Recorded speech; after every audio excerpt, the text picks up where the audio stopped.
disent eux-mêmes ouvertement. Le Forum économique mondial a des ressemblances extrêmement troublantes avec le nazisme.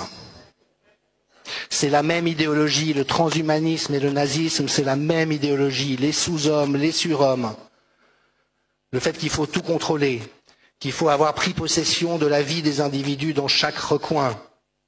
Les nazis se sont réinfiltrés après la guerre dans le gouvernement américain, dans les réseaux de recherche scientifique américaine, à l'ONU, Kurt Waldheim, ancien nazi, Commission européenne, un des premiers commissaires, était un nazi.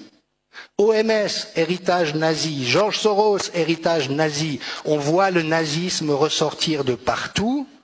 Ce sont souvent les mêmes sur le plan héréditaire. Klaus Schwab est le fils d'un dignitaire nazi qui utilisait des prisonniers dans ses usines.